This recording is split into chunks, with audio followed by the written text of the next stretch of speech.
Sports Chasers Podcast.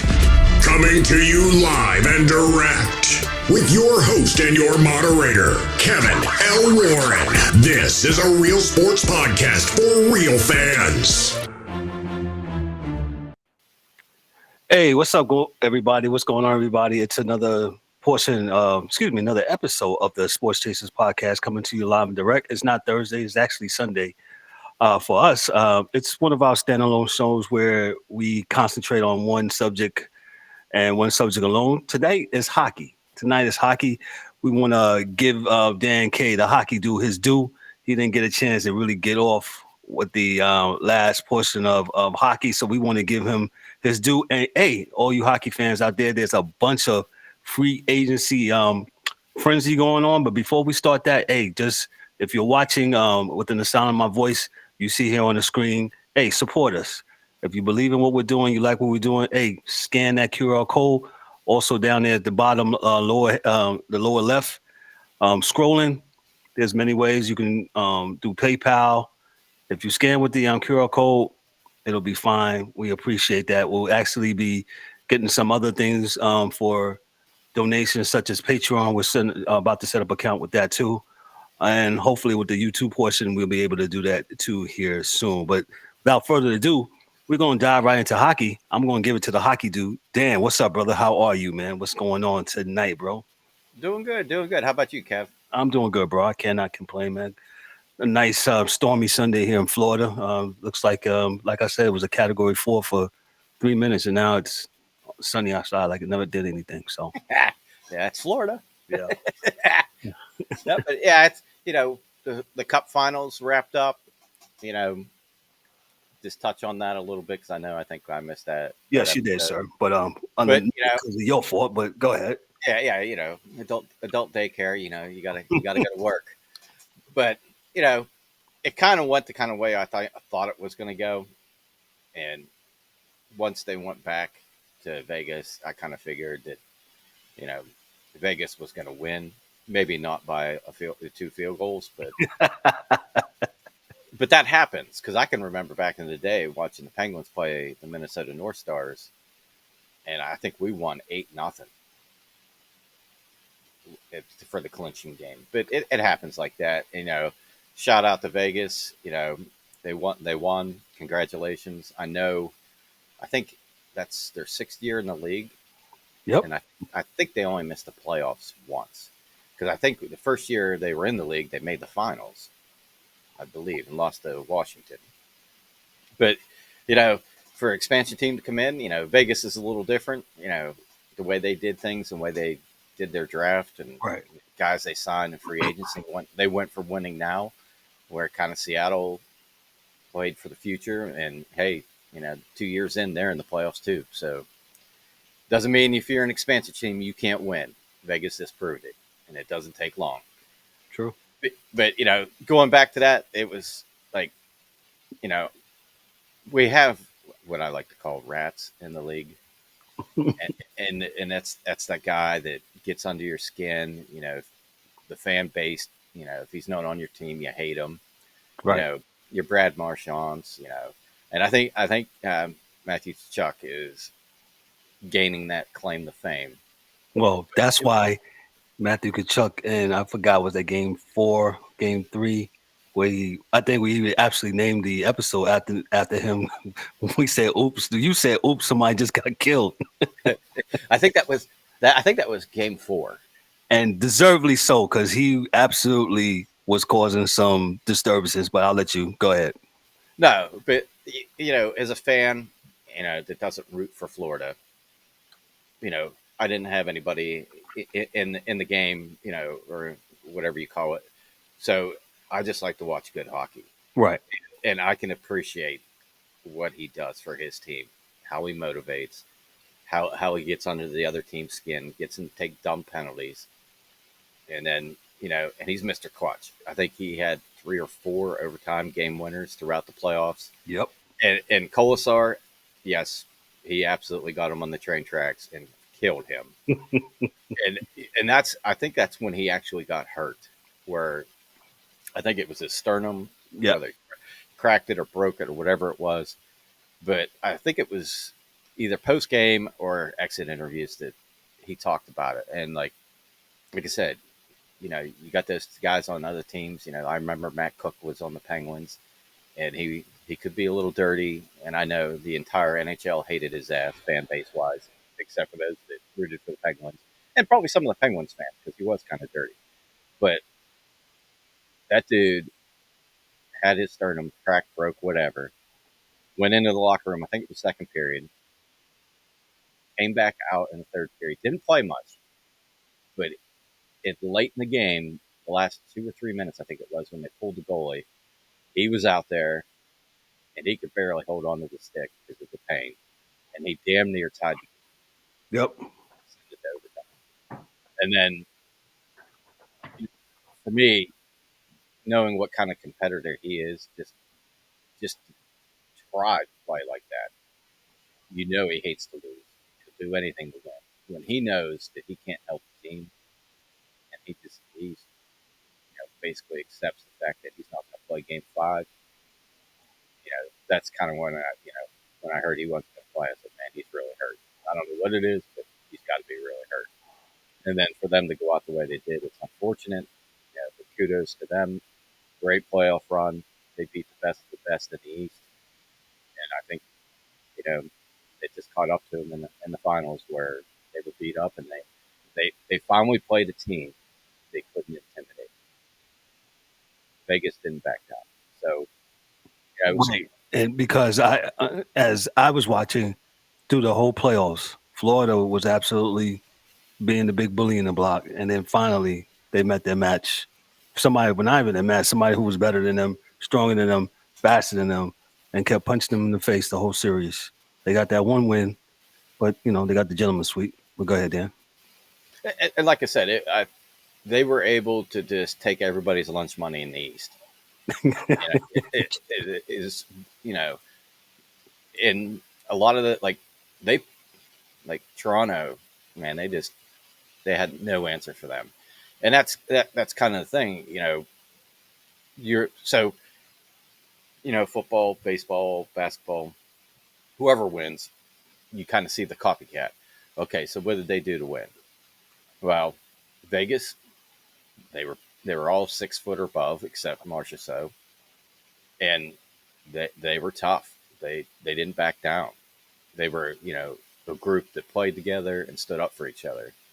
And I hate to point fingers, but if you look at Toronto, they got a bunch of superstars that start shit, and then they wait for the ARP senior citizen to come back from the D position to stick up for them, and it's like, right, throw some balls. If you're going to start the shit, end it. So, and we'll get into the free agency and stuff with some of these teams later, and you'll see where some of these teams are addressing that kind of situation where they want to get bigger, faster, stronger. Because, talking about Toronto, that was a team that was more built for the regular season, where the game's different. And if you watched any of the playoffs, you can absolutely see from Series 1 to the Stanley Cup Final how the game changed, right, and how the whistles go away. So you got to be strong, tough, and you can't take dumb penalties. So it is what it is. Like I said, it was a great playoffs. I congratulate Vegas. They've been there around the playoffs ever since their existence, and we'll see. Because that's the fun part now. You get into the free agency and stuff like that, and the salary cap, and you can't keep everybody. Nope. So they're gonna have to retool a little bit, and we'll see how that goes. But I have no doubt that they're going to be in the playoffs and make another deep run. And they might not get to the cup again because that's a hard thing to do, win back to back. But they'll be there. Well, I think you always allude to like the Avs, right? And the Lightning, who have played. You said both teams have played a lot of hockey the last 3 or 4 years, including the Lightning. Like they've had deep cup runs the last 3 years, and that team that seems to catch up with you playing a lot of hockey. In those, deep into May and June. So that's absolutely. And just to kind of reiterate that, yesterday I had the NHL Network on the TV here while I had So first of all, let me say this: huge shout out to TSN.ca, basically the Canadian version of Sports Center, because they put hockey first, and it's the first tab you'll see on their webpage, and they have everything, and they report on all kinds of stuff, the signings, the free agency list. That thing is updated automatically. It'll just refresh itself, so you can see who signed where. So shout out to them. I'm sharing the screen now. I don't know if you guys can see it. Yeah, we can see it. You can see it. As you can see, Yep. Dennis says the NHL is right there. The first tab. And the best part is Canadian football second. So shout out to them. Like they keep up with their stuff, and they do a great job. And it's just a massive amount of information that you can get from the site if you're really into hockey. So my hockey fans out there, check it out. If you don't know about it, you can go through there. Like I got 3 or 4 of their screens open with the draft, free agency, the trade tracker. They even have like trade bait, who's possibly trade bait. So just a fountain of information. But like I said, I was watching the NHL Network while this free agency was going on, and they had, who was it? Mike Rupp. Was it? I think it was Ken Danico that used to play for Jersey, because Rupp and Danico played together. Right. And then I forget what the young lady's name was on there. I think Jamie Hirsch maybe. But they had Killorn on the phone because he just signed a new deal with Anaheim. And they were talking to him. And they were kind of like, so what's it kind of like, this year, the off season for you, since you guys, lost early. And he's like, after about the first month, I was bored. He's like, I started skating earlier, working out earlier, getting ready for the season earlier. He said, 3 years in a row, they made the finals. So Right. they played all the way to, June every year. So there wasn't that recoup time. And, because you figure, here we are July 1st and the season starts in October 10th. Training camp September around The end of September. Yeah. Like 26th, 25th, somewhere around there, depending on the team. So, But this is the first year that, he's actually had the time to kind of hang out with the family and, do whatever. But, when you're playing, 82 regular season games, and then you figure, I don't know, let's say every series goes 5 games that you play in and you win the cup. That's another 20 games. So you're playing, 102 games. That's only if you lose 1 game per round. And some of these are going 6 and 7. So, they're up there 105, 110 games. That's a lot of hockey in a year. Yep. So, for them, it's good to, get, the season over with. If if it's got to be over, you might as well get out early so you can get your rest. But yeah, this free agency and the trades going on and the draft, that's the thing. Kind of moving into like the draft aspect of it. Like we talked about. So there was a draft last week. Yeah, we kind of talked about this, and it was kind of funny because this isn't like the NBA draft where probably the first round guys that get drafted are going to be on the big club. They're going to play for that team. Right. A couple of them will start. Some of them will be on the bench, but at least probably half of them, if not more, are going to be on the roster of the big club, so to speak. Where, I was looking at this draft, everybody and their brother knew Connor Bedard was going to Chicago #1. They were not going to do anything with that pick, not with the type of player he is. And he's got the chance to be really special. Is he a generational player like Gretzky or Lemieux or any of those guys? You think? Just predicting. Can he? Yes. But the kid's just going to turn 18.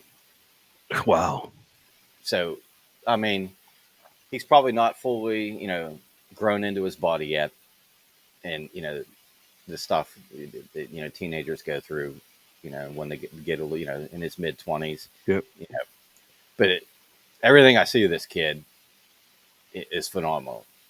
He's got the dekes, the passing, the vision. His shot is crazy. And, I saw a little thing about, like, the last time Chicago picked, like, the number one overall. I think it might have been Patrick Kane. But their stories are very similar. So, like, both when they were younger, I want to say they both broke their wrist or whatever. So he had to kind of adapt his shot because of his wrist. And it's sick. I mean, the amount of points that he put up in the WHL was nuts. But I it's one of those things. He's not huge. He's not 6'4" or whatever, like Lindros or Lemieux, or even Connor's like 6 something, like 6'1" maybe. I think he might be more Patrick Kane size. But if you look at Gaudreau, Kane, there is smaller guys, Braden Point, that aren't 6 foot, that are just nasty. And I think that's what he can be. And with them getting him, they made the trade with Boston. Well, Boston, I think, just salary dumped Nick Foligno and Taylor Hall to Chicago. Right. I think it was for like future considerations. Mm-hmm. Because they just wanted to get rid of the money. Yeah, they got back Ian Mitchell and Alec Regula. No idea who those two are. But, they're going to probably make some moves. I don't see Chicago going bananas and like getting a bunch of free agents in to try to win now. I think they're going to try to keep replenishing the roster with young kids and build it that way, so that, kind of like Toronto did with Marner, Matthews, and Nylander, get a young core together that you can win with for multiple years. So we'll see.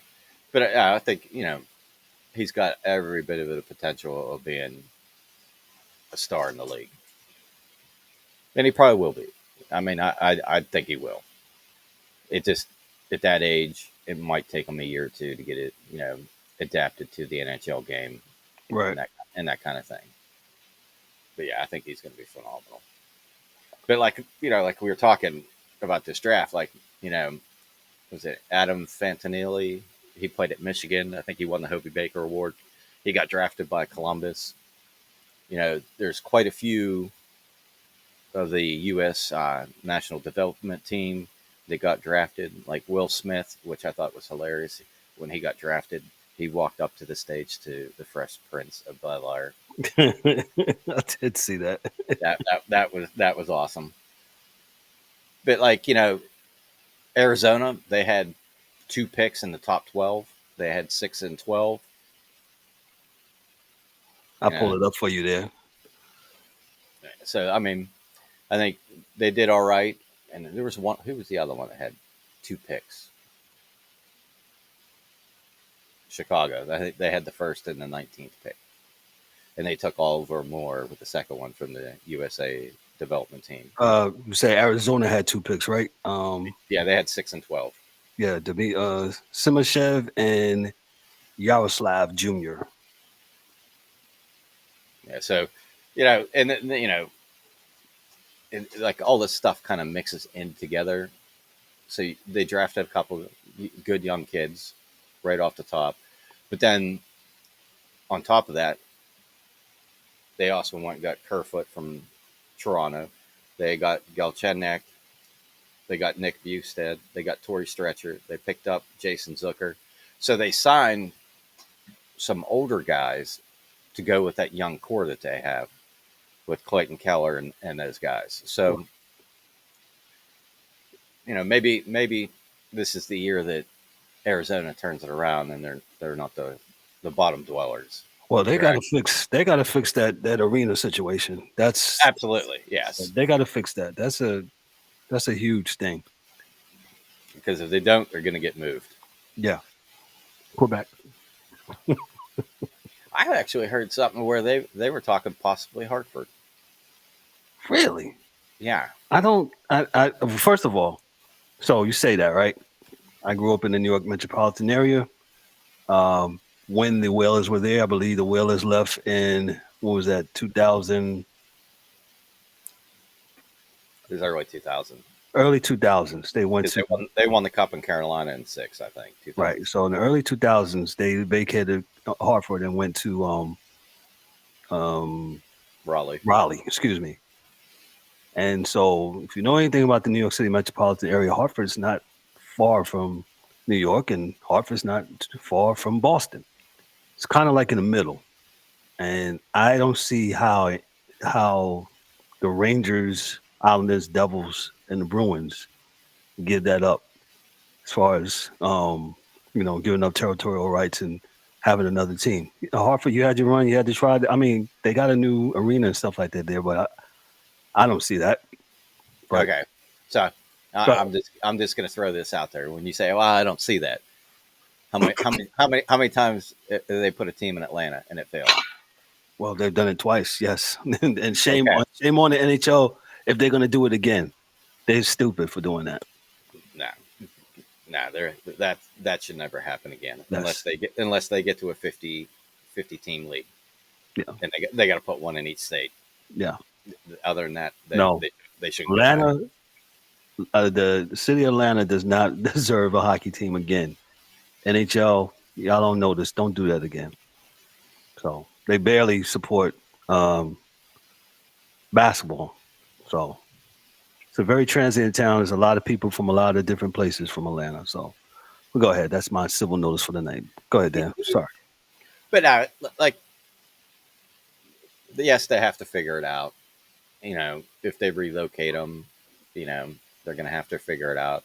I know Quebec's already got an arena up and running, and they may have to redo some things because I want to say that it might not be completely NHL Ready?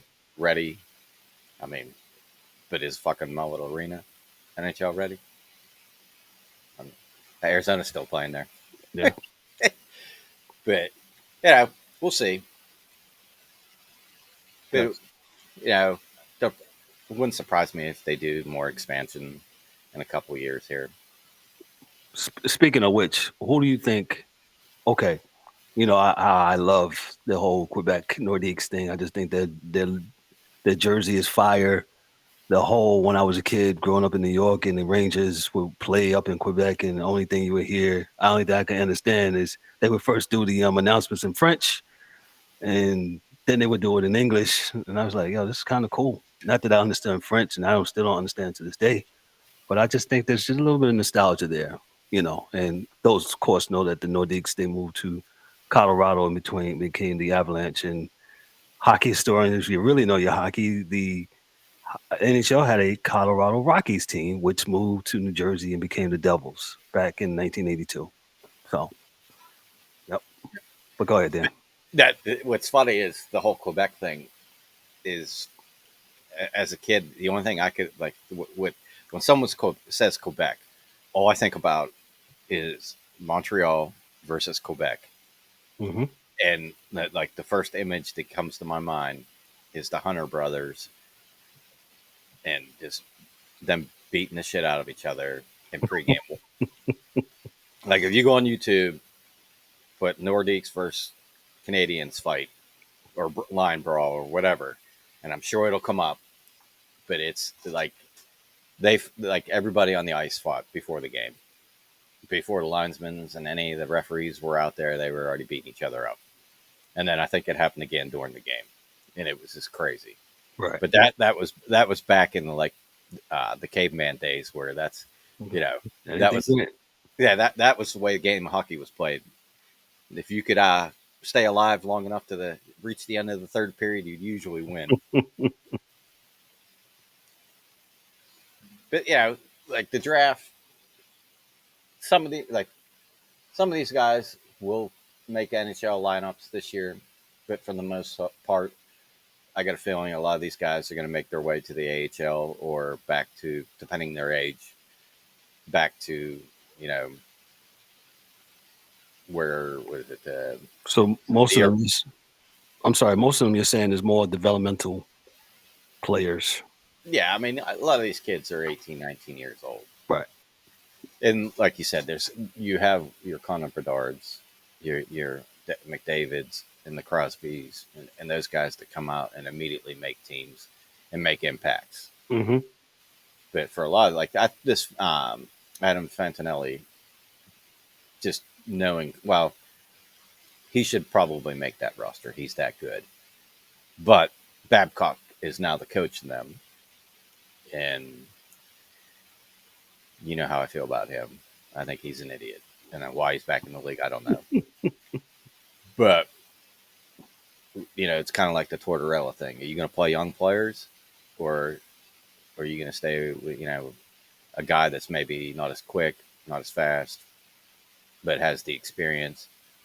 And you know what I mean? It's like you let the young kid play, learn the mistakes, get the experience, Right. so that the next year he comes out, he's got a better idea how to play the game, you know, and what's important, where he needs to be, so that his second year is more successful than his first.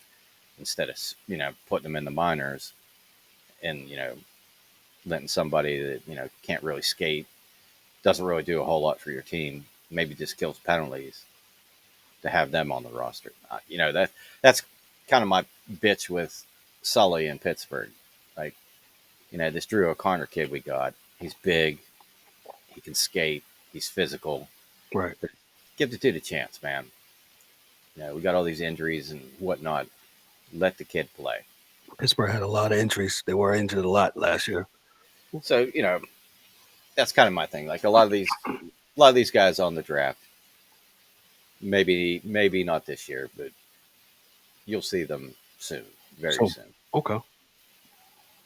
Fair enough. But, you know, so like kind of moving on from that, you know, the teams did all the drafts, and you know, what's surprising was there wasn't really hardly any trades at the draft, which, you know, one I want to talk about. It didn't really happen, I don't think, at the draft, but L.A. traded Alex Iafallo, Rasmus Capriari, Gabriel Villardi, a 2024 second round pick to the Winnipeg Jets for Pierre-Luc Dubois. And then they promptly signed him to an 8-year, $8 million contract or something like that when he got to LA. Now, That's a lot. personally, I think the Kings got fleeced. Yeah, I mean, they got 3 guys in a draft pick. Because I know, like, I've watched IFL play and some of Velarde play. They're young, they're good. They just need to develop. But like this Dubois cat, he played at Columbus, didn't like it, so they shipped him to Winnipeg. He didn't play well there, didn't score a ton of points, wanted out, so now he got moved to LA. So, what's your thinking on why the Kings gave up so much for him? What was the desperation? Why they think somebody else was going to get him? That has to be, because I have, unless they got some sort of like insider information, not right. Insider, but knew that, like, hey, you know, we've seen this kid play when he wants to play somewhere, and he plays great. You know, Columbus, it is what it is. That, you know, great fan base, great arena, but you know, they just haven't had the success there. Right. So, you know, I don't understand, you know, why you'd want to, because we saw them a lot, the Penguins, and I always liked the way that their team played, and they always played us tough. And what was it? Tampa won the President Cup, and they played them in the first round and promptly got swept. Right. So, you know, I don't get to deal with that. But like I said, I don't think. Do I think he's an $8 million player? No. He's probably between 5 and 7 would be reasonable. Now, he might prove me wrong, come out and get 80 points this season. I highly doubt it. But the amount of people that they gave up in a pick to Winnipeg, I mean, those guys are going to play. They'll make the roster, I'm sure. It almost sounds like, for those that watch other sports, almost like the Herschel Walker trade from Minnesota to Dallas.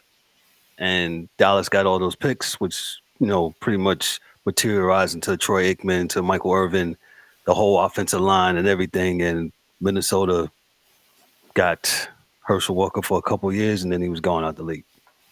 It's similar, but not on that magnitude, but not quite as big. Yes. But for hockey reference, go on YouTube and put the Eric Lindros. Yes. Yes. And I believe it was Steve Dangle that did it. But that trade that Quebec sent Lindros to Philly won them the cup. Not Quebec, but when they moved. When they moved to Colorado. Yeah. But if you look at all the moves and the pieces they got and then moved for draft picks and other shit, I mean, it's massive how long this tree is.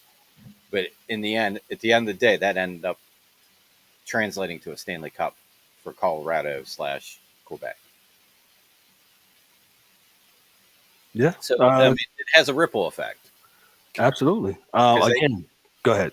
I was going to say they could move one or two of these guys, or even move that pick for an important piece that transforms their franchise. Because that's the thing. Hockey's a game of systems, and what style the team wants to play. So there may be a guy on another team, like Dubois. Maybe he didn't fit into Columbus's system. Maybe he didn't fit into Winnipeg's system, but now he'll go to LA and maybe they play a different, more open system that more suits his game, and he flourishes.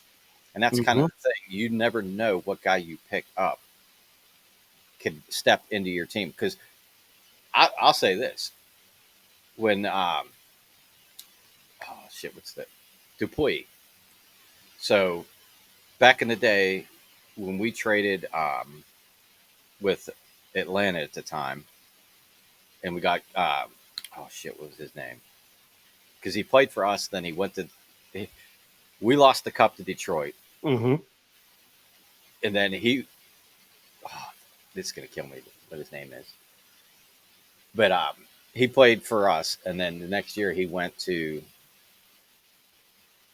Detroit because they won the cup the year before. And then they promptly lost the cup for us the next year. So I got to pull it up. Give me just a second. Mm-hmm. Because it's going to kill me. Hossa, Marian Hossa. But that's kind of like that. So we traded, I think, Colby Armstrong and somebody else to Atlanta for Hossa, and then they threw in Dupuis. Well, like I said, Hossa only lasted, and then he jumped ship to Detroit the next year when we beat him in 2009. But Dupuis ended up being a very important player for the Penguins for multiple years. And basically, he was a throw-in on that trade. So, like I said, like these top draft picks, like we were talking about, like probably top 5, 10 maybe. When you draft them, you kind of know, hey, they're probably going to be on our team, the big club, in a reasonable amount of time. And, every so often you get a McDavid or you get a Bedard or a Crosby where instantly they're there and they're a superstar. Mm-hmm. But for the most part, they might be, second line guys, third line guys, contributing, being positive for your team. They might not turn out to be a superstar, but then later on in the draft, rounds 3, 4, 5, even guys that don't get drafted then end up signing. Because I want to say Hornquist was like that. He was a late draft pick, and he's in Florida now, and I think they really missed him in the Stanley Cup or in the playoffs if he was hurt. Because that dude, he's another one. He's like Tkachuk. He's always in front of the net. He's always causing problems in front of your goalie. He's a battler. I mean, I still remember the goal he scored late in against the Predators in the Stanley Cup final. It bounced off the back wall in the air, and he banked it off the goalie and in Pecorini, and that was the game winner. But he was a competitor and battler. So it doesn't always have to be the first round guy that makes a difference on your team. No, no. Second round, third round, guys contributing. Like you said, hockey's a game of systems, and I excuse me, just like MLB, right? You have a system should be within your minor league clubs, and that system should be going all the way up the chain, all the way up to the parent club, to the major league club. So, yeah. Yeah. So I mean, like I said, a change of scenery. You always hear that in hockey. A guy struggles on one team and goes to another team, and then all of a sudden, you got a superstar, and it's like, well, why couldn't he do that at XYZ? Well, they played a more defensive system. They only send one guy in. They play too high. Like back in the day when the Devils used to play the trap. Nope, neutral zone trap, correct. Because I think it was Chris Pronger was with the Flyers at the time, and he sat at the face-off dot in his own end and just stick-handled the puck. Because no player would come at him to force him to do anything. They just sat back and waited. Right. And that's kind of why they outlawed that, and then they opened up the red line so you could have a 2-line pass to kind of take care of that bullshit. Open up the that was boring hockey in those days, watching them play. Well, hey, shout out to Lou. What was it, Lou Amarillo, the old Devils head coach? Yeah, probably. Yeah. But the game's evolved. It's faster now, and like I said, now you're seeing like teams like Vegas where they're big and fast, and you're gonna probably see that. Some copycats, some teams trying to do the same thing. Exactly. So, who you got for winners and losers in free agency? That's a good one. Like, there's some teams that really haven't done anything. Like the Ducks. Granted, they're super young. Mm-hmm. But they got Zegras. They've got some really good talent out there. So they picked up Alex Killorn. Okay. Radko Gudas. They got both of them for one. Gudas is 3 years at $4 million a year, and then they got Killorn for 4 years and at $25 million. So you got some veteran leadership coming in there. Definitely, Stanley Cup play, finals guys that played in the finals, playoff experience, can help teach and mentor the young players that they have. Right. But the Ducks are still probably a couple of years away from being a contender. And then, President's Trophy winning team, your Boston Bruins. I was looking at this and I was like, all right. Let me see if I get the pull up here. So they, got rid of Hall and Foligno to Chicago in the trade. And then they traded a minor leaguer for a minor leaguer with the Devils in a pick or something. But so they went out and they got James Van Riemsdyk that was on Philly. He's 34, but that's a 1 year, $1 million contract. They went out and got Lucic, the former Milan Lucic, the former Bruin, 1 year, $1 million. And then they picked up Shattenkirk, the defenseman. He's 34 too. So they got a bunch of these older guys with experience on 1 year deals to kind of plug in and fill in for what they're losing, and guys that maybe don't have the money to resign long term. But I will say this, I think it was 2019 that the Charlotte Checkers here won the Calder Cup. So a lot of the guys that played on that team, which the Checkers did in just an awesome job, with what they do with their fans and the kids, and their bench, they got to go through the restaurant underneath the bleachers to get to their locker room, and they're always high-fiving the kids, giving kids sticks, pucks, whatever. But they're very, very involved with the community and the kids and all that stuff. So there's a lot of class acts that I got to interact with, and see. And Patrick Brown is probably by far one of the nicest guys you'll ever meet. It's super humble. Like my buddy's kid, he took him back into the locker room so he could hang out in the locker room, see what it was like after the game or whatever, and everybody was out. So super cool. So he signed also with Boston, and then Morgan Geekie also played here. And he was at Seattle last year, and he had a really good year at Seattle. And he signed a 2-year, $4 million deal with Boston too. So I mean, Boston got some guys, you know, that are you got to fill in for some of the guys they lost, but not big names, not what you think of when like, oh, they made a splash in free agency. They got more core and um, I guess the workhorses of the team, your third and fourth line checking and whatnot. Right. And the other one I thought did pretty well was I thought Carolina, like the choices and stuff that they made, like they re-signed Stahl for 4 years, their captain, and it 2.9 hit, which what he brings leadership wise and everything, he's well worth it. And then they re-signed Jesper Fast, and he's got like 2.4 each year for 2 years. Then they signed Ronta, the goalie, for 1 year, and they signed Frederick Anderson, the other goalie, for 2 years. And what's hilarious is both of them make it's like 4.9. So in two goalies, starting goalies, they have less than 5 million tapped into that. And you look at some of the other teams in the league, and like where I've heard lots of times, you build from the back end out for a winner. You start with your goalies, your defensemen, and then you work your way up to the forwards. So they've got two very good goaltenders on the cheap. Now, granted, Ronta's only for this next coming year, but they'll have Anderson for 2, and I'm sure they'll put somebody else in there. They'll fill that in if they need to next year. Yeah, they signed 2 goalies for them. Less than 4.9. Yep. To put that in perspective, the Penguins signed Jari for 5.38 a year.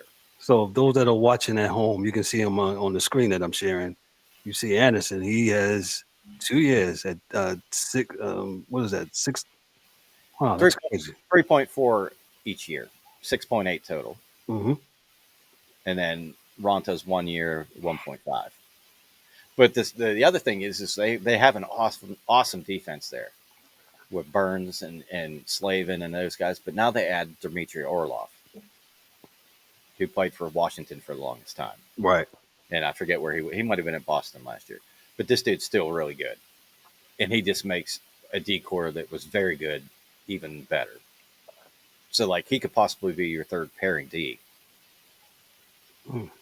And, if you know how good he is, and that being your fifth or sixth defenseman, that's huge. And then, rat number 2 of the night, Michael Bunting. He got 3 years at 4.5 a year. And like I said, you have those guys that get under your skin, and as a fan, you're like, man, this guy's an asshole. But if he's on your team, you're like, oh, this guy stirs the shit up. Yeah. He gets the team going. And I think, they kind of, not that they need to do that kind of stuff. I just think that he's a really competitive player, and he's not afraid to get in front of the net, get the dirty goals, and play hard.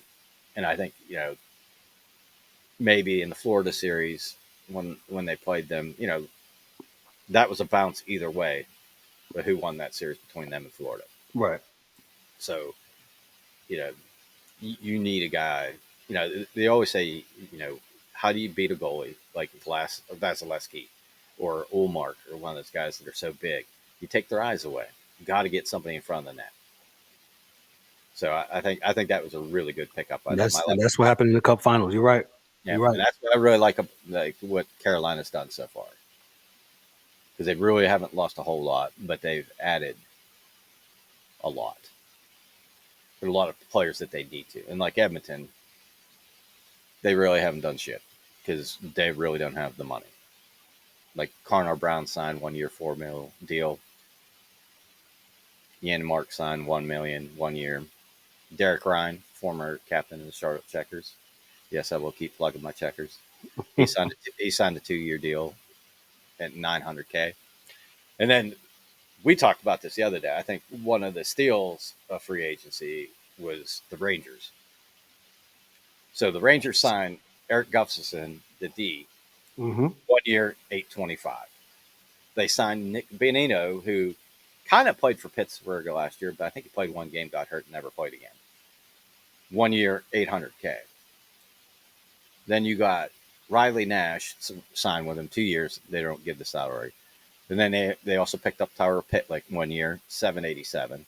They picked up Jonathan Quick, the goalie that was the backup to the backup to the backup at Vegas. But by the time they got through the Stanley Cup, he was the backup to Aiden Hill because of all the injuries. So I think he's there more to mentor Shesterkin. But they also picked up Blake Wheeler from, they got, I think, bought out by Winnipeg. 1 year, 800K. Like, they didn't spend over $1 million for any of these guys. Nope.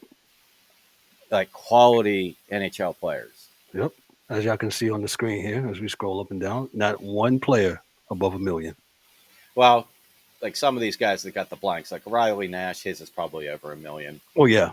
And Antoine Blith, or whatever his name is, the 2 year, his is probably over $1 million. But that being said, you got, I think Wheeler had 55 points last year. Jonathan Quick, he can spell Shesterkin a couple games, but he could also mentor him. And like Bonino and Gustafson, that'll be probably part of your penalty killing unit. So, like I said, for what the Rangers spent and what they got, I think they did really well. Now, we're back to, what we talked about earlier, how these guys fit in that system. Some of these guys might take off and just flourish in playing with the Rangers, or some of them might struggle. Who knows? But like I said, I really like what they did as far as how much they spent and who they got for it. And like Florida, so they signed Evan Rodriguez for 4 years, and he played for, I think, Colorado last year, and he got traded from the Penguins. And I thought he played really well for the Penguins too. I just think that they couldn't afford what he was going to be wanting to make or should be making, so they had to get rid of him. So that's when they sent him to Colorado. And I think that's the same thing. Colorado has a core. They got a lot of money tied up with McKinnon and those Landeskog and all those guys. So he's kind of the odd man out. But now he's come to Florida. But so they got him. They signed Stolars, the goalie. They signed Kulikov, which I think he came to Pittsburgh at the trade deadline too and got hurt and never played again. And they got Oliver Ekman-Larsson on a 1 year deal. So and Nico Mikkola, the other defenseman, for 3 years, 7.5 per, or total for 2.5 per. So I mean, they made some decent additions to their team because they lost Gudas. So it'll be interesting to see. Like I said, you can't really put a lot of predictions into, okay, so now we got free agency. This is the team that's going to win or go far in the playoffs. Right. It just doesn't work that way, until you get into practice. And, my Penguins, I thought, did really well too. They signed the former Capital, Lars Eller. We snagged the defenseman from New Jersey, Ryan Graves, which I believe he is the son of Adam Graves. Adam Graves, correct. Yes, he is the son of Adam Graves, correct. That broke Mario's wrist in the playoffs. I digress. And then another former Checker, Alex Nedeljkovic. I like this signing too. Like I said, I watched him play here in Charlotte. I think he has potential to be good, and hopefully, the coaches that they got, the goalie coaches at Pittsburgh, can help him out, and maybe he can back up Tristan. Because they signed Jarry, like I said, 5 years, $5.38 million a year. What I like that they did is Graves is a big dude. They signed Noel Akari, who's a big dude. Physical, like Akari plays a good physical style play, which with them losing Jason Zucker, I like the fact that they got him to kind of be the guy. Deal. Okay. Yeah, and then They got Matt Nieto, which I think it was on the Avs, for $900K, which isn't bad. Right. 2-year And I deal. and I think this Valtteri Puustinen, I want to say he's on their AHL team, so he's like probably just finished. He'd probably just finished his draft rookie contract, but I don't think he's played up for us yet. But like I said, I kind of like what we did too. In Philadelphia, they got Hathaway from Boston, who he was at Washington at before the trade deadline, and they signed Poling from Pittsburgh, who he was out a lot with injuries, but he's very fast. And and what I kind of like too was with Philly, they kind of went like Daniel Briere is now their GM, and Keith Jones that does I think it was TNT in between the benches. He's their president now, but they kind of like, okay, we're gonna blow this up, and we're gonna start over, and we're gonna build a team that that the coach wants and all that. So they got rid of Kevin Hayes, sent him to St. Louis. They got rid of Peronov, the defenseman. They got rid of who's the other one? They got rid of McEwen to LA, and they got Brendan Lemieux. So, and that, like Van Riemsdyk, he signed as a free agent. So they're reshaping their roster, right? And anytime you get to the rebuild section, with a team, it's going to take some time. But I think Briere's got a good mind for the game, and get them right. Because that's the thing is like now, besides Chicago shit in the bed and Arizona shit in the bed every year, like generally you don't have a lot of teams that are terrible.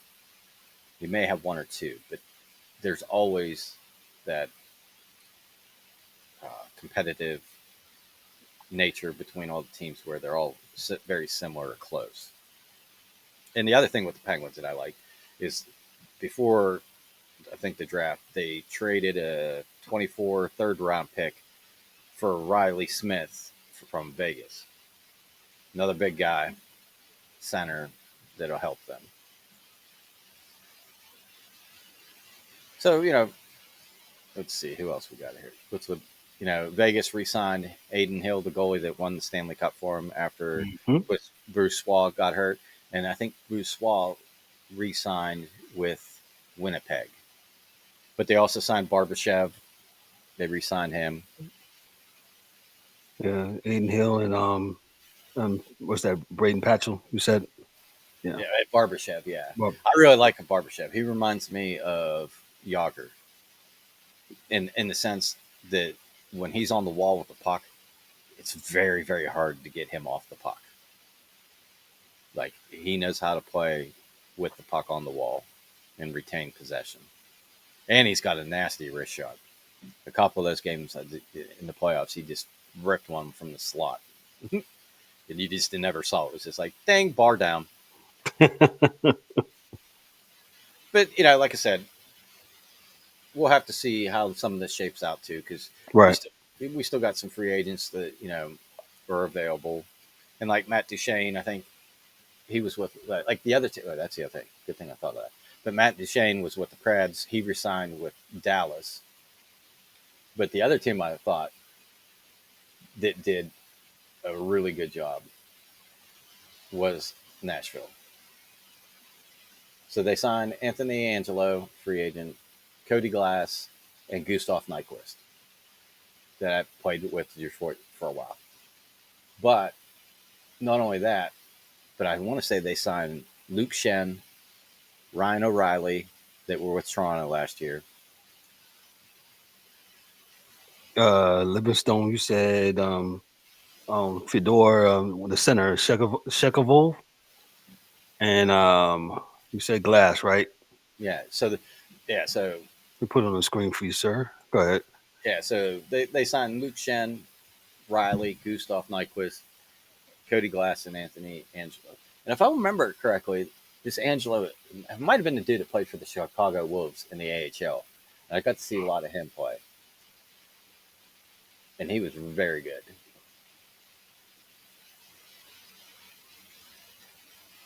But like some of these other teams, like like I said, TSN, shout them out for the great shit that they do on their site. But probably one of my favorite podcasts, um, the Steve Dangle podcast.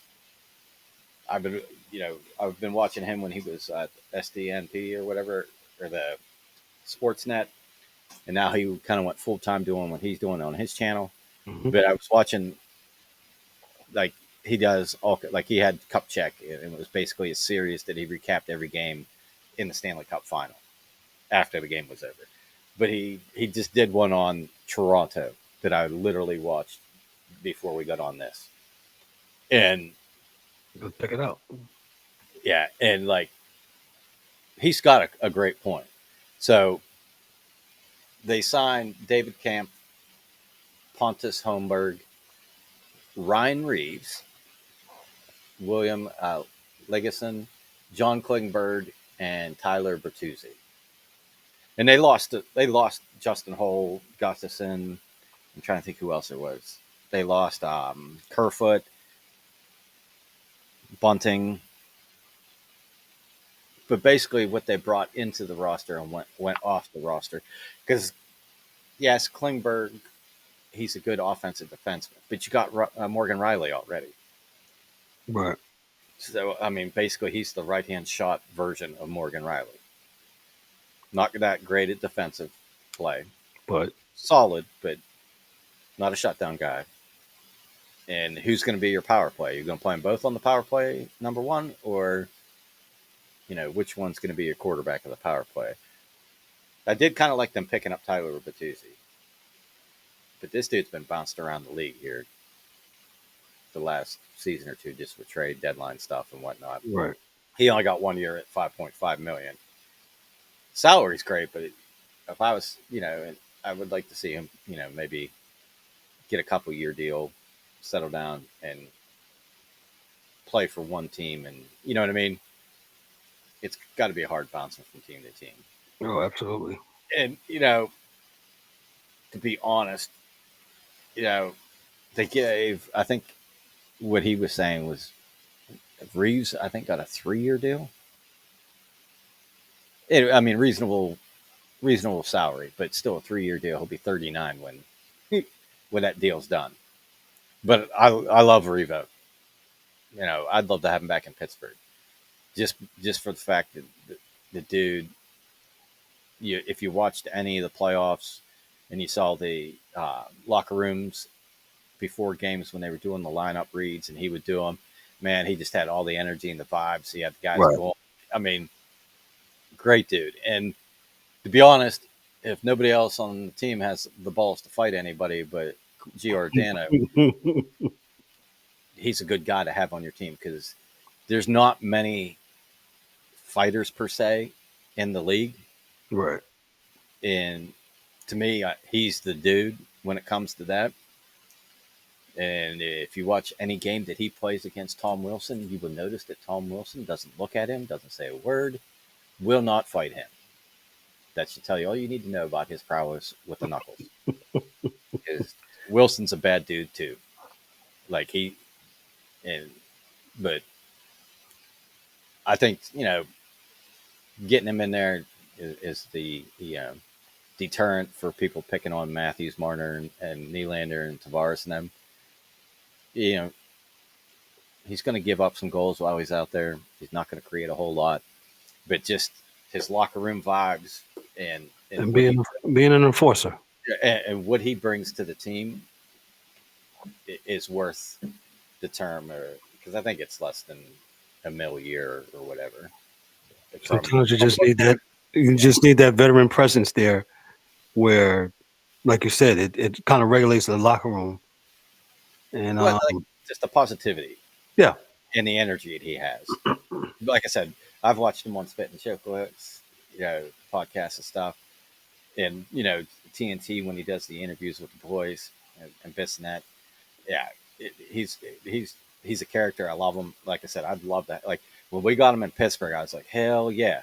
But then they never used him like they should have. And I'm like, the dude can skate. Yes, he doesn't have like great hands when it comes to passing and shooting. I mean, when you punch people in the face for a living, your hand's going to be a little like the dexterity might not all be there. There may be some numbness and some broken bones in there, but like, Right. I love him. I would love them have him on Pittsburgh again. But like I said, we'll see how things shape up. The rest of the way, we got a couple more months. There's still time for some of these guys to get traded. They're trying to figure out the cap situation, what they can afford. There's a lot of complexities that go into being it, because like a lot of these teams too, you see, like when you saw all those people signing, not only are they trying to fill their big club with players, they got to fill their AHL teams with players too, because it's kind of the same thing. They get hit free agency, their contracts expire, well, they got to replenish. Because that was the thing. With some of these teams, before Toronto signed some of these D guys, they really didn't have anybody in the minors to replace them. Right. Some of these guys will probably be in the minors for them, as in case of emergency, we need to bring you up. So you got to. There's a lot to it. You got to fill, not only your pro roster, but you got to look at, like the Nedeljkovic. He might not, like Casey DeSmith and Tristan Jarry might be, the two on the starting roster come October 10th. But you want a capable guy that's played games in the NHL in case something happens to either one of them. I mean, just look at Vegas' situation. They were on like goaltender number 3 or 4 by the time they won the finals. And it's an important position. It's like the quarterback in football. But as you can say, and I think I asked you that during the regular season, how that's not the norm to be, usually 1 or 2 goaltenders, right? You rock Yeah, with. but I think nowadays with the physicality and the size of players, there's more, bumping into the goaltender in the crease, and you know what I mean. So there's a need for more goaltenders, like you said, for quarterbacks, right? You need somebody who's competent Yeah, and who's going to be able to slide right in, just like a quarterback would be in the NFL. yeah. I mean, Or look what the NFL did. Now in the playoffs, you can roster a third quarterback. you roster a third quarterback. Yeah. And Look what happened to the 49ers, right? Yep. And that's And why they had to do it. Yeah, I mean, you don't want to, you don't want McCaffrey playing quarterback in the NFC Championship game. Or me and you. Yeah, you know what I'm saying. Hey, I will say this though: there is a certain Zamboni driver that is legend in Raleigh, North Carolina, that beat the home team that he Zambonis the ice for. David Ayers, love you, bro. That actually should be like a Netflix story. Hopefully they'll turn that into a movie or so, because that was pretty amazing, that story. Yep, came in and beat the hometown Leafs. So he had Maple Leafs colored pads on him, if I believe, like the white and blue color. If you don't know this already about Dan, a hockey dude, he has a very much affinity for the Toronto Maple Leaf, the organization and their fans. So Wow, it's like they are the Dallas Cowboys of the hockey world, because every year they're fucking great and they're gonna win. And if I'm not mistaken, they have not won the cup since 1967. Correct? Absolutely. Yeah. So they finally made it out of the first round after 25 years. Dan, anything else before we get out of here? I just wanted to touch on real Go ahead, quick. man. Yeah. Let me find it. So, I believe the season starts October 10th. Yes, important dates. Yes. What you got? And they got 3 games on the tilt. So you're going to have the Predators and Lightning in Tampa playing at 5:30. Then at 8 o'clock, you're going to have the Blackhawks And the Penguins, which if the Penguins would have beat the Blackhawks last year late, Florida would have never been in the playoffs. But that's the first probably game Connor Bedard is going to play against Sidney Crosby. So that should be really cool, just to see how big his eyes get when he steps on the ice with him. Maybe the passing of the torch. Yeah, I think that would be a cool moment. Yes. And then the late game is going to be the Kraken in the Golden Knights in Vegas, and that should be the banner raising for Vegas, which is probably still partying from their Stanley Cup win. And I will say, William Karlsson, I think that dude was hammered, but that speech he gave was awesome. Listen, the celebratory things that they do at these sports celebration now have been more awesome. If you look at the Denver coach for the Nuggets, I didn't even know who that guy was. He was I didn't even know who that. I was like, is this a rapper or whatever, man? He was like, yo, run that back. Yeah, we're gonna run that shit back. I was like, is this the same button-up guy from a couple of nights before? I was like, wow, boy, if you get this, alcohol is something else, man. Well, they had that cup. They had them. They showed them in several different clubs in Vegas. Yeah, like what was crazy is like there was so much shit going on in Vegas that weekend, or that when that game was going on, because they had. I know Call of Duty had their World Championship there that weekend. There was a fight going on that weekend. Yeah, there was fucking people everywhere, and just like I know you got to go to the Rangers one in 1994. Yep. And you might not go again to one, but at least I went to it. yeah, you got one under your belt. Yeah. It no longer is at 1940. 1994 now. Almost that'll be 30 years next year. But like those things, because I remember like the parades in Pittsburgh, people hanging out of buildings, parking decks, and the whole nine yards. It's just, and then they go down to the point and have the speeches and all that stuff. It's a super cool thing, and to see Vegas, celebrate their cup was awesome too. And I know, like, Patty Maroon and what the hell is Kucherov, like a couple years before that, were awesome too. Right. It's how hard these guys and how much they sacrifice to win the damn thing. And like I know I'm going to catch hell for this, but it is the hardest trophy to win in all of sports, hands down. Don't care. You can say football, you can say this, you can say that. It doesn't matter, because hockey's not a game where you play so long, call timeout, and put new people in. You're constantly over the boards. The game does not stop unless there's a whistle. And you could go 10, 15 minutes without a whistle, and everybody's important. Everybody that's on the team. Not the guy that's sitting on the bench, the 6th, 7th man clocked in a check and never gets in. Or even like baseball. It's a collective thing. And it's probably, it's a gauntlet. And with the physicality, think of it this way. They always say like football's like a car crash. Right. Every play. Well, same thing with hockey. But guess what? They don't wait till the next Sunday to fucking play. They play the 2 days after that. So they play a game, have a day off, and go play again. I mean, I get it. And you see what these guys go through and what they play through. Right. Damn dude broke his sternum and he's fucking sitting on the bench waiting for the third period. And he damn near almost tied the game. So, like I said, I got mad props for him, mad respect for him. He's a hell of a player. And he's probably one of the best competitors. And it has the biggest heart to try to win that I've seen play in a while. Ladies and gentlemen. That's what you need to win. It's not always talent.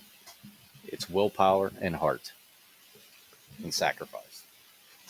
Ladies and gentlemen, he's Dan, our hockey dude. I'll say this before we go. Dan said, I don't know if we can go for 30 minutes. Dan, we went for an hour plus. So yes, you can, sir. No, this is really great. This is absolutely really great. We will probably more than likely do this again before the NHL season starts. We'll do like a premiere of start of the season. Go ahead. But I was gonna say something like when we get closer to training camp and like maybe a week or two before the season starts, where we kind of have an idea of what the rosters are going to look like for the start of the season. You know what I mean? Because they're going to have like a lot of the training camps and like the rookies in there, where they're battling inter scrimmage matches until the preseason games and whatnot. And Right. like preseason hockey is worse than preseason football because there's a lot of times that none of the stars play. They may play one or two games out of the 5 or 6 that they play, but for the most part, that's for the young bucks to be able to showcase their talent. Translation means don't waste your money going to preseason hockey. Hold off. Watch it on TV. Watch it on TV. Um, so, but nah, Dan, this has been really good, man. This has been really great. This has been informative. Couple of things. We have no shame of giving other people's props. You gave props to the Steve Dangle podcast. Any other hockey things that just to shout out them and No, like I said, like a lot of like there's was it the hockey guy on YouTube. I love his stuff, way he breaks down teams and draft picks and what like he'll probably do like a season preview here before the season starts. we got to see if we can get them on, man. Which is awesome. Yeah. You know, him, Steve Dangle, and the boys, their podcast, Spit and Chicklets. You know, I've been kind of slacking on that one for a while, but man, that's how I used to put the headphones on, fall asleep listening to their podcast. You know, after a long night of work, listening to the guests they have and the good stuff that they bring. Right. And like I said, like TSN is great information if for internet. The only bad thing that I can say about it, and it's not really a bad thing, is since it's Canadian based, like the videos and stuff, if you're in the States, you can't really watch them. You know what? Before we go, I was like, yo, why I keep getting this error message? And while I was sharing our screen, I saw that. I said, oh, okay. Yeah, it's because now if you have a VPN, you'll be able to view it. You should probably be able to do it. But yeah, I mean that's it. That's my only bummer about it, and I'm too lazy to get a VPN to watch it. Yeah, well, I'll turn on their shows on the Fire Stick and watch it shit on there. When they have their stuff, because they do like that's too like even TSN or Sportsnet. Right. If you have access to watch their channels, like when it comes to trade deadline and draft, and even now with the free agency, like they're super. They got a lot of former GMs, presidents, players. Basically coaches. Every position in hockey in an organization, they got at least one guy, at least multiple, a lot of times. But they break down, everything that's going on from what the GM is thinking, what the coach is thinking, and then what the player side of it is. So if you can get a chance to watch that, it's very informative, and they're very knowledgeable and experienced. Gotcha. So it's very good. Here at the Sports Chasers, we're not afraid to look out, not look out, but steal you in other places. Here, we're also a very great reference to for hockey. We got my man Dan K. He's our hockey dude, man, and Dan. I'll put Dan up toe to toe with anybody else when it comes to knowing this hockey stuff. He's my man when it comes to that, man. But again, this was pre-recorded on Sunday afternoon, July 2nd, 2023. Will be released tomorrow morning sometime, probably around 10 o'clock. Oh, make sure, get our newsletter. Go to our website, sportschaserspodcast.net. We made it real easy for you now. Hey, there's a thing that pops up. Boom. You put your email in there and your name. You get subscribed to our newsletters, man. Really good journalistic pieces. Some things that we may not be able to discuss on the show, but Dan, myself, Dorian, Mike, Mills, D-Dub, and the Angry One, we write, good pieces. Might be rants, might be praises, but what it is, you'll get a good piece to read, on your commute to work or whatever. Just check us out, man. Check our newsletter, man, as it continues to grow, man. Danny, last thing before we get out of here, bro. I know it's a holiday weekend for most people. I know the holiday's Tuesday, but everybody, enjoy your independence, your 4th of July, and stay safe and be careful. Easy with the fireworks. Keep all your fingers. Please keep all your fingers. Happy fourth weekend. Be safe, be careful. On behalf of myself, I'm Kevin O'Warren, your host and moderator, and Dan K, a hockey dude, to the rest of the crew, man. Hey, look also out for this week. We will not be on live this coming Thursday, but we'll have another, how can I say this, episode. We'll be talking about boxing. D-Dub and Dorian will be on Thursday, discuss boxing. Check that one out too. Hey, we're out of here. Y'all have a great one. Be careful, be safe. Talk to y'all later.